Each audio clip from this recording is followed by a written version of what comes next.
Hey guys, Scripted here with another video. As you know, this is the Andor episode 2 review. If you want to see the first one, I'll put the link into the description for episode 1. It's very detailed.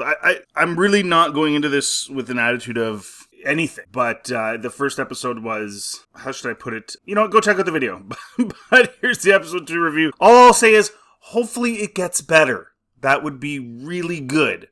Okay, let's get into this. Okay, so basically, the guys that were arguing about who should be the leader of the Bandit crowd in episode 1, where Andor's stuck there with these people, have decided to create 2 rival gangs, and they're fighting each other and shooting at each other, and one of them's hiding in their little crashed ship, and the other guys are all huddled around the TIE fighter that Andor came with that made them think he was a bad guy, even though he stole it. In a very sloppy fashion. I still don't know why Luthen would send somebody who doesn't know how to fly a TIE fighter to steal a TIE fighter, but alas, here we are. So they're fighting, and one of them died, or two. I think the lady that was gonna fly the TIE fighter for the bandits that said she couldn't is one of the people that died, and somebody else died or something, and they found a stump of a foot.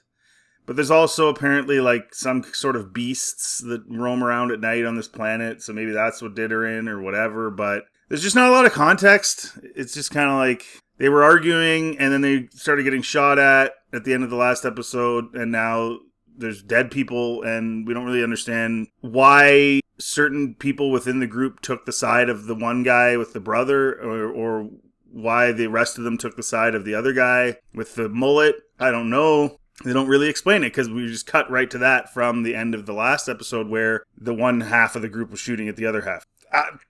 I'm just left with, I don't know.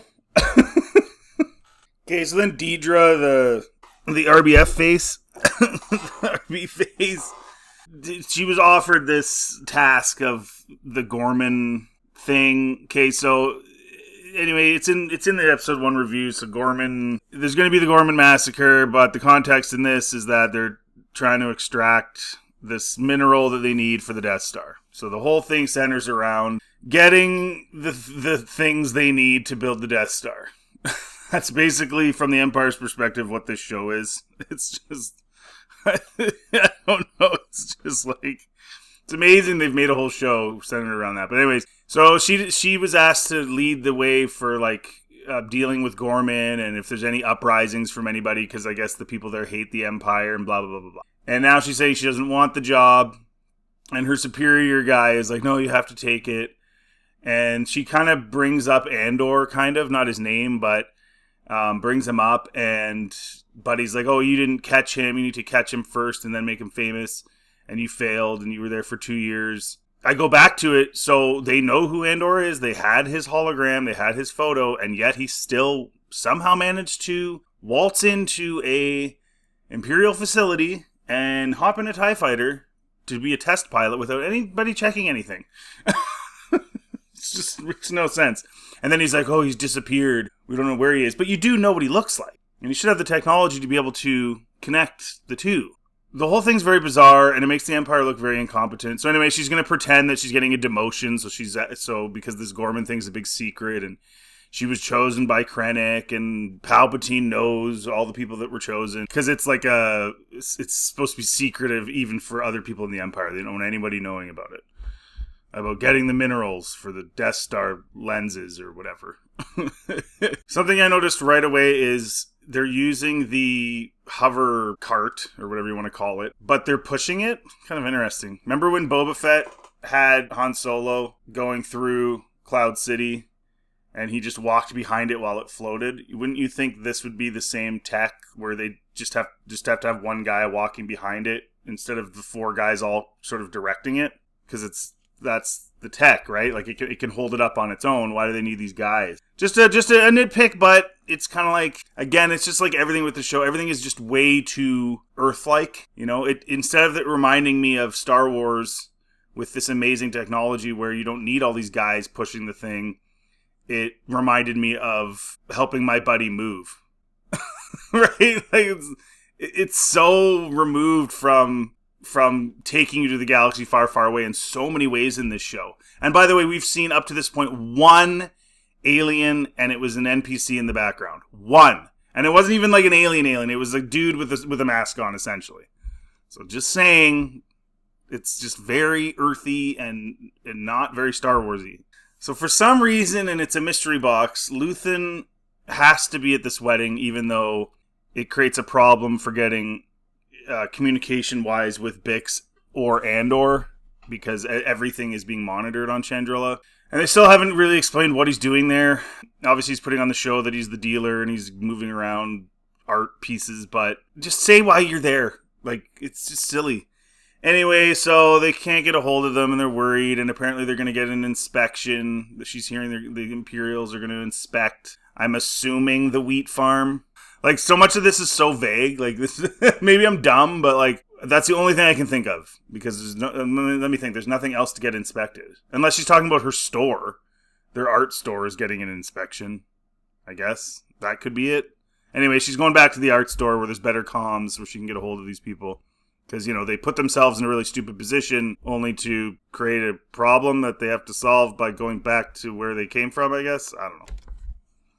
Then they have this big scene where they're talking with the guy who talked to Mon about the fact that he's separated from his wife, and this guy alludes to the fact that Mon was, like, having an affair with him. But, like, she leaves it so ambiguous. Like, she's like, oh, people are still talking about that? Like, so you're like, okay, so is it a rumor or isn't it? Like, why are you leaving it so ambiguous? Like, is that supposed to be, like, compelling writing? So anyway, we don't know whether or not they did or not. Assuming this is, you know, the gray area Game of Thrones Star Wars, she probably did, because, you know, we want our rebellion to be good and immoral. And then basically they just talk about how he's a bum and he got too drunk the night before or something and they should kick him out so he can't be there, and that bugs her. I think she's working on him for money. If she's working on that guy for money and she was, you know, doing the deed. Oh, gross. Oh, I won't be surprised. I won't be surprised if they go that route. They already did the thing where she pimped her daughter off for money for the rebellion to marry this kid. Oh, it's just, ugh. Anyway, the scenes are just drawn out. They're vague. The dialogue is not compelling. Everybody's whispering. It's just, it's lame. It is. It's lame of Thrones, is what it is. Okay, so they are inspecting the wheat field. That's what I thought. Basically, the way the dialogue works is they tell you where you are. So in episode 1, when they showed the farm from above, they said what it was called. But these are all weird, like, Elon Musk children type names. So they're not exactly like, they don't like ring off your tongue like you can remember them super easily. So you got to remember that name for when they're doing their little whispery talks, or you won't figure out what they're talking about. So it's like, it's a show where it's really boring and really drawn out, but you have to pay so much attention to understand what's going on. And some people, like, on social media are like, oh, well, that's, you're just a lazy, you know, watcher. You don't pay attention. You don't care enough. I'm smart. I knew what was going on. And it's like, sure, you can make that argument. You know, that a lot of people are just, they don't have the attention span. The thing I would say about this is, like, this is entertainment. Like, I'm not in a university lecture hall, right? Like, that's what you expect in that environment, right? Where you're trying to get the answers and you're getting an education. You don't expect that when you pop a bag of popcorn and sit on your couch to watch a TV show. You know what I'm saying? Like, that level of intensity in what you're hearing and, like, taking in. It shouldn't really be that intense, if you catch my drift. And again, maybe just most of us are stupid and the rest of you are super duper smart who just love this show and everything about it and just are waited with bated breath for every word out of the mouths of these people, most of which doesn't even pertain to the plot. So far in this episode it has, but the first episode there was a pile of useless dialogue. Okay, so now all the workers at the farm are illegal and he's all worried. This is like, it's just like episode 1. It's way too close to home. It's way too America, what's going on right now. People think that if they deport illegals, then no one's going to pick the fruit and stuff, and everyone's freaking out, which, supply and demand. I mean, ultimately, settlers were picking that fruit 100 years ago, right? So somebody was picking it. So who knows what the truth is there and the extent to which that's a problem. But again, they're just relating it to modern United States social political issues, not geopolitical issues, which would be the greater galaxy, which would be the wars, all that stuff. It's again, it's way too earthy and Earth issues, and I said this at towards the end of my first episode review. It feels a little bit like propaganda, like they're trying to influence people's thoughts on these issues using Star Wars, which is really disappointing because George Lucas always said it's timeless themes. Things that people have been no matter who you are or what you believe, you're going to deal with some of those issues in your life, the temptations, all those things, the good versus evil, and they're just and again, no aliens. Why would there be not a single alien on a farming planet? You think some of those aliens that have multiple arms and big, huge, tough, strong aliens that can like lift tons of bales, and no, it's just a bunch of people and some old guy. So basically, whatever, they might get inspected. Cassian's Andor's entire thing right now is that he's stuck with these idiots. And they are idiots. All they do is argue, and they're dumb. And the show in episode 1 dragged on because they kept arguing about the same crap for like 3-4 scenes in a row. And it's like, we already know all this. Why are you still doing this? Anyway, but he's trying to get out of here to go to the Rebel Moon planet. And we saw in the trailer that he eventually reaches the Rebel Moon planet right as the Imperials are moving around. Then he starts shooting them with the TIE fighter. So unfortunately, due to the trailer, we already know that he does get out of here. He takes the TIE and he saves the day. Bix survives.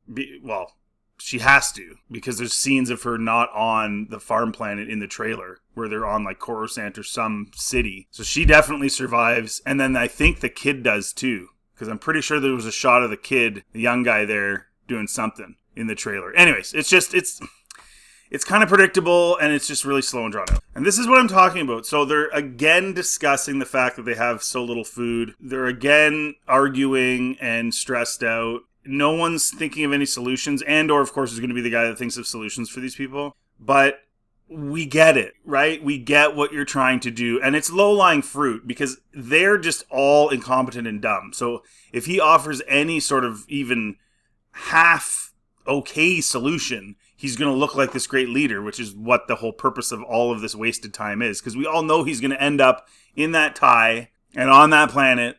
So what's the purpose of this, really? It's just a delay, right? Delay the plot, give Andor something else to do for a while, create supposed tension because he's not there to save everybody from the Imperials, which, if there's 40 guys and ships and stuff, he shouldn't be able to anyway, but of course he can because he has the TIE. You start looking at all the thing, it's a very, very unsophisticated plot that they try to create the illusion of sophistication with long, drawn-out monologues and dialogues. I guess superior acting from their perspective. It's okay. I mean, I don't know, whatever. So then it cuts to the other group, and they're literally in the same boat. They found this fruit, and they're not sure if they should eat it. I guess they're not from here, maybe? From another planet, I guess, because they don't know. But they're having the exact same issues. They don't have enough food. They don't know what to do. They're arguing. And what this reminds me of is like the only reason that the group separated into two was because the guy in the middle and the guy with the mullet from the other group are having this big like pissing contest about who should be the leader. Basically what we're watching is Rian Johnson and J.J. Abrams if they were in Star Wars. It's just a giant waste of time.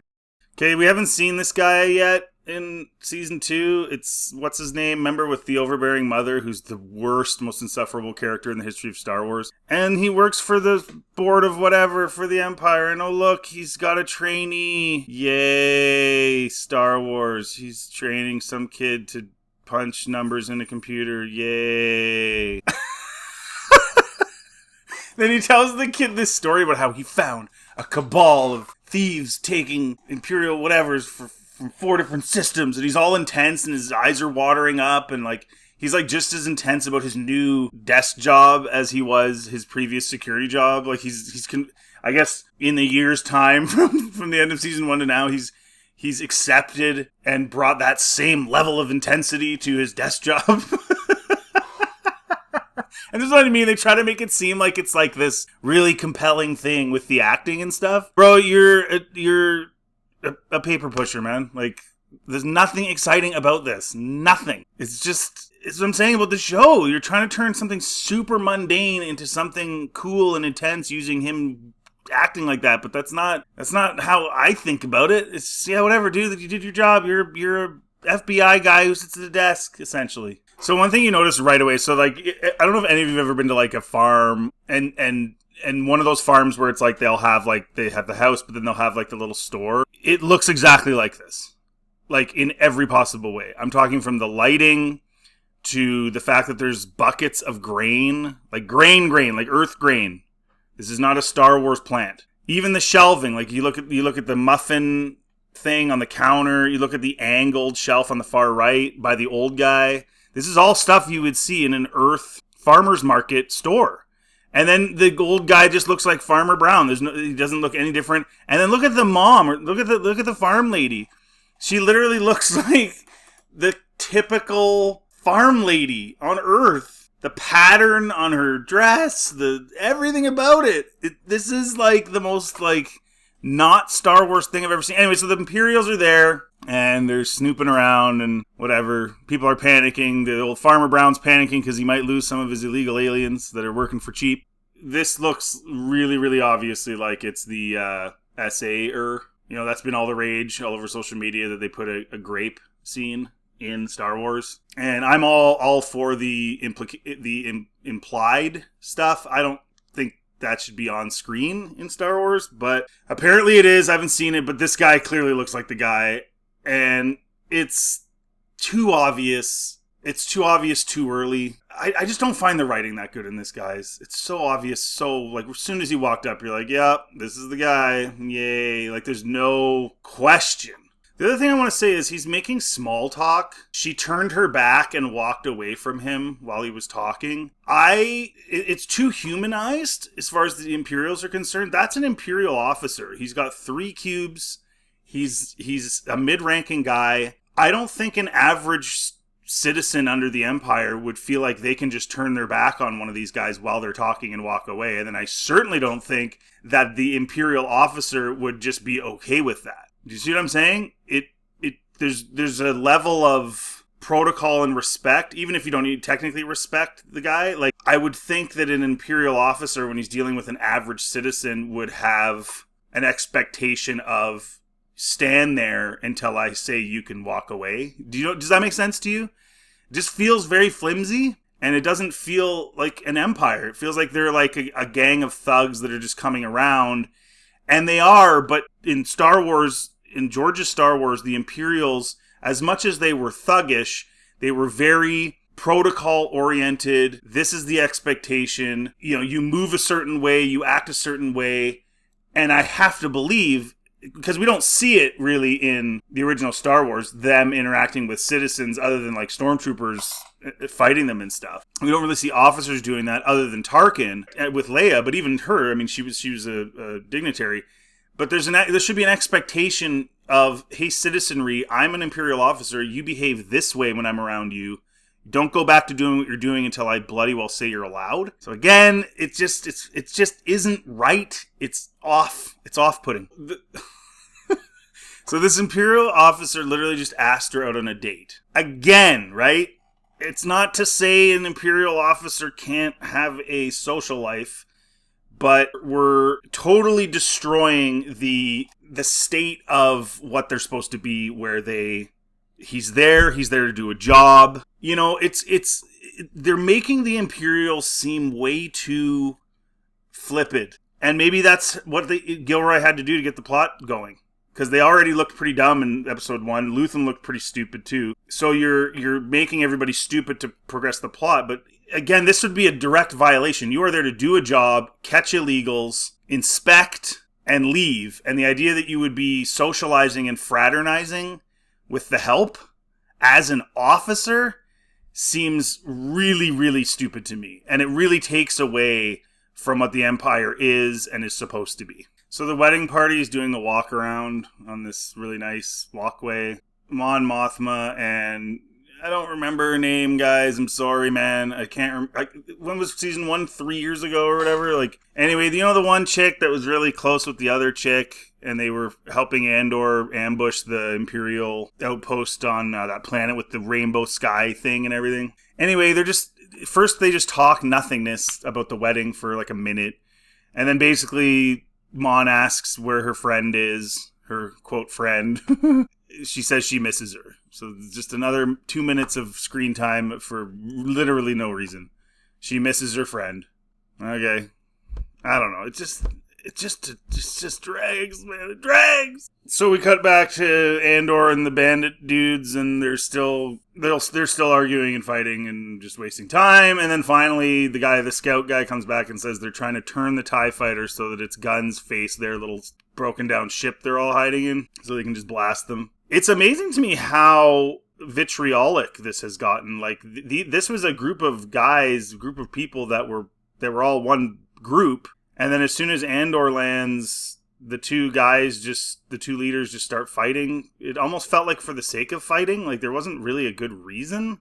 It was just sort of a leadership struggle. And now all these people are prepared to just murder their former friends that they knew like 2 days ago using the TIE fighter guns. Really? You're just like, yeah, cool. Let's just kill everybody. Sounds good. I find that weird. I don't know. Like, why would you be motivated to do that so quickly? Whatever. And then they're discussing like how much they're moving the ship by pulling on it with like 5 or 6 people with ropes. And then it cuts back and Andor's like, they'll be able to move it 5 meters by nightfall. And you're like, how would you know that, buddy? How would he possibly know that? He knows so much about TIE fighters, yet he couldn't fly it worth a darn.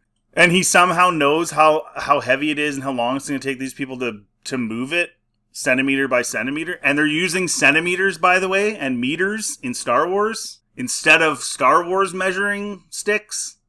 I'm just saying, and how would he know that? How would he know that? Because he's a superhero. His name's Andor. Anyway, so I guess the mullet guy and his group decide to just start shooting them up before they can move the ship enough to shoot them. So, good times. All of it just made up so that Andor is delayed and arrives on the Rebel Moon Wheat planet just in time to save his friends. They're a couple now. Deidre, and what's his name again? Cyril? Is it Cyril? Am I right about that? They're a couple now. So they both. He's the FBI paper pusher, and she's the officer. And I guess they're gonna have to discuss, because she can't tell him what she's doing, right? She's not allowed to tell anybody, including him, what the whole Gorman thing is about. But she loves him. She can't hold that information back. This is also very easily predictable, guys. Like, this is like a base level. This is like Days of Our Lives.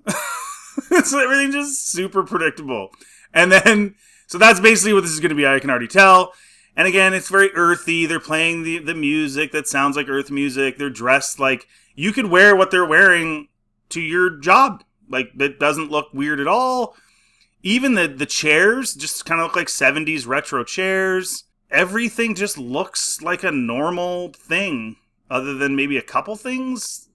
But it's very, like, not Star Wars-y. Like, it's very, like, remember in the prequels when it showed, like, senators and people walking around in Coruscant? There was a lot of, like, very strange dress, funny hats. You know, some of it was cheap and crappy, but George did what he could to make it look different, make it look like you felt like you were somewhere else entirely. Whereas this doesn't even do the bare minimum. And especially with her, like, you could put her in any kind of crazy fashion, right? And it would work. Him, you know, put him in a weird roby thing. I don't know. Again, it just feels like it's just, oh yeah, it's in New York City. They're in their apartment, and now she's scared because she's going on a top secret mission and she can't tell him what it is. It's just a lie. But she cares about him. He's got his cotton shopping bag. Again, is it the end of the world? No, but is it just kind of like, you know? So they have something they have to do, and he's like, why don't we just pretend you didn't come home? And then she's like, we can't cancel again. So they're going to something they don't want to go to or whatever. Again, just, it's just like watching Days of Our Lives. Back to the wedding. See, she takes him by the arm. It's kind of alluding to it. When do we get the big reveal that Mon Mothma is even more degenerate than we thought she was? She's not only pimping her daughter out, she's pimping herself out for money. What is going on? Where's Bale? Bale had all the money, I thought. I thought he was the big guy that was supposed to be funding all this stuff. Where is he? This is ridiculous. Okay, so basically he's telling her that he smoothed over all of her financial things that she was doing that she wasn't supposed to be so that the Empire won't catch her.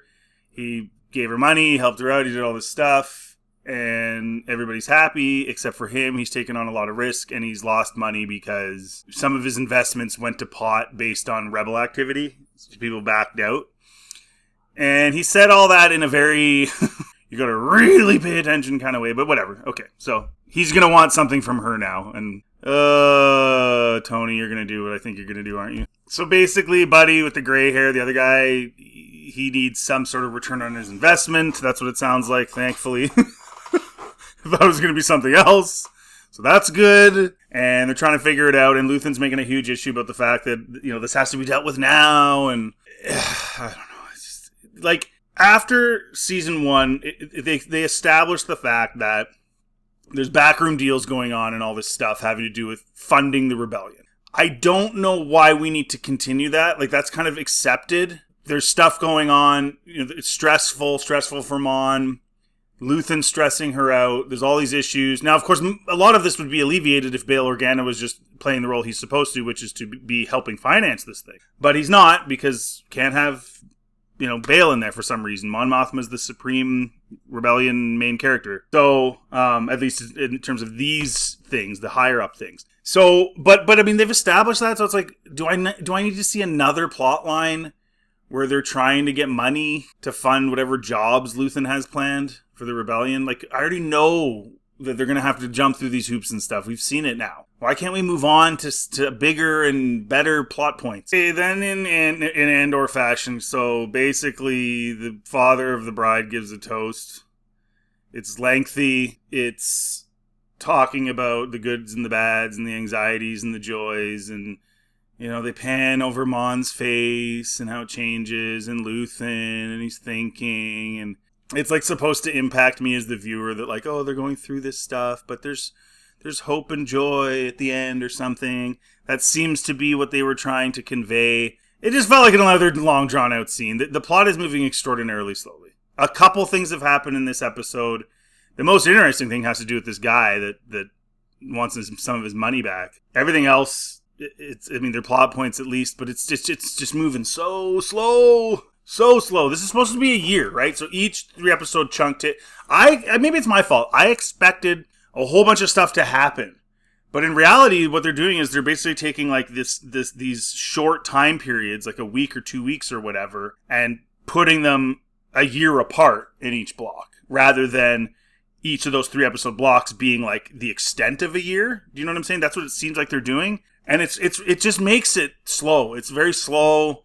You got to sit through these monologues. Not much is happening. Cut back to the bandit thing, and they're just yelling back and forth still. Not really anything going on. It's just so stupid. And why would they be shooting each other? That's the thing I don't understand. They're communicating back and forth about what they should do. He's like, oh, what are you going to do? Shoot us all? And the guy's like, oh, what are you going to do? And it's like, you guys were friends 2 days ago. So the bandit groups came together, and the 2 leaders picked their seconds and commands, and then they are playing rock, paper, scissors to determine who the leader is. So they stop killing each other because they just can't just communicate even slightly. What's even funny about this too is that like, so they're all starving, right? So like the number one priority should be like water and food, right? There's creatures on this planet, and it's like, you would think in like a situation where it was like really, really dire, like you're all going to die, that they would find a way to make a plan to get some food. Not even necessarily as a leadership thing. It's like, guys, we got to eat something or we're going to die. So can we just figure that out first and then fight over who's going to lead us later? Because they're all in ultra desperation mode. It's not a situation where one of them has a whole pile of food and one group does and one group doesn't, where there would be a clear conflict there. In a situation that dire, I feel like they could find a way to work together, sort of, to just fix at least the bare minimum problem, or like the maximum problem, which is the fact that you're going to starve to death. But they just like this sort of fake conflict for no reason. The other thing that's weird is they want to get off planet. So then I was like, oh, maybe they're fighting over the TIE fighter because they want to go off planet. But the thing is, they can't all fit in it. So is that what they're fighting over? Who's gonna go with Andor? Is that what they're playing rock, paper, scissors for? Is who gets to go with them? Who's to say he wants to even take any of you guys? Who's to say he's going to take any of you guys? I feel like that's got to be what this is. But again, this whole time you guys have been starving. You could have at least tried to like figure out what you're going to do for food. And again, it's like, I'm just going to kill my friends, even though I've known them for all this time. It's been 2 days. They need to die. The whole thing's just, I guess the word I'm saying is, it's not that it doesn't make some sense. It's just really convoluted. So Andor got away. He kicked open a box, got a weapon before the guy realized it. And I don't remember, did he knock him out? Whatever. The guy's gone. He gets away. While he's getting away, one of these beasts comes out of the bush and goes after the guys playing rock, paper, scissors. But what's weird about this is, like, they established in the first episode that there were beasts that came out at night and that they would kill people. And so they said, don't go out at night, don't go out at night. They always huddle around wherever their shelter is. So why would you be outside doing that knowing that these beasts hunt at night? You know what I'm saying? Like, it's like they have to just purposely be stupid for the sake of being stupid to keep the plot line moving. It's very strange. Very, very strange. Oh, that was on Yavin? Okay, so clearly Wheatfield Planet is not the same. I thought it might be just because you saw those piles of sort of what appeared in the wheat fields to be previously mountains or something like that with foliage on them. So I thought maybe it might have been the same planet. Okay, so they were on Yavin. Interesting. Okay. Very, very predictably, as I said, this whole thing with these bandits and this stupid arguing and the conflict that is very convoluted was all there just to delay, create a second episode, and then have Andor arrive in the third episode at the other planet right as the Imperials are about to abduct his friends, the illegal aliens or whatever. Again, this episode is it's a lot of filler. The only real plot movement was that Buddy that was helping finance the rebellion is no longer going to do so, and they got to figure a way to compensate him because he's taking big risks and he could screw them over. That's about as far as it went, the entire episode. I'm trying to think if there was anything else. Everything else was filler. That entire thing with the bandits, the last 2 episodes, was all just filler. I'm trying to think. Let me know in the comment section. Am I missing something? Did anything else happen? Like, Luthen's assistant went back to his store, but that's not really like a plot point. I mean, she just went, like, it's just whatever. Yeah, I don't get it. Why didn't she just stay at her store? Why did she even bother coming to the wedding that they weren't invited to? Like, again, this is where Luthen's kind of dumb, right? Because, like, he brings her, but they know they can't communicate properly from Chandrilla because everyone's being watched, but they have their special thing at their store that she hooked up that gives them whatever it is, cloaked or whatever ways to send signals that they don't get caught. So why did you bring her to the wedding? Why didn't you leave her there to have clear communication routes with your people like Andor rather than... Again, it just feels like they just did that. More filler, right? Have her arrive, have her have the conversation with the chick with the red hair or whatever, it was blonde in season 1, whatever. Have a conversation that takes 2 minutes. Have the scene where she goes back to Coruscant, turns the lights. So again, everybody has to be stupid for the plot to continue. That's basically what this is. Okay, so guys, I don't know, man. Like, this is not good writing. Long monologues do not make good writing. Okay, the plot is moving dumbly. The characters are dumb. There's very little interesting things going on. There's a lot of filler, a lot of pointless stuff. The whole thing is silly to me. It would have been really cool, actually, if, like I said in episode 1, it started off, he steals the TIE. He actually could fly it reasonably well. And he heads right to the wheat planet where they're already getting inspected and there's already issues. And he starts blasting on stormtroopers. Because ultimately, that's where this is leading at the end of the season. That's what this is going to be. And he's going to save his friend. That's what's going to happen. So we didn't need anything else. This whole 3-episode sequence could have been done with 1 or 2 conversations with Mon Mothma and the gray-haired guy. Can't remember his name. Andor stealing the TIE and going to the Rebel Moon planet to save his friends. Literally, you could have done the entire plot of this first 3 episodes, in about 20-25 minutes. Pretty easily. Everything else can be taken out. All the stupid scenes at the wedding talking about parking problems and what they're going to do at the ceremony and monologues you don't need and all this stuff just to drag it out. I mean, all the Star Wars shows drag. Ahsoka drags too. All of them drag. They all have tons of needlessness in them. This one, I think, though, it takes the cake. Like, this is needlessness. Yeah, is it going to be cool when we see Andor fly the TIE down and start blowing stuff up like we saw in the trailer and having this fight with these guys on the Rebel Moon planet? Sure, yeah, that's going to be kind of cool, I guess. But I have some things to say about that when I review episode 3 that you might find very interesting. It's kind of a very sleazy thing I think Disney pulled off with this. But anyways, that's it, guys. That's episode 2. It's just a meh fest. Let me know in the comment section what you think. If you like this content, please like, subscribe, helps the channel. Feel free to check anything else on my channel. Have yourselves a very good day.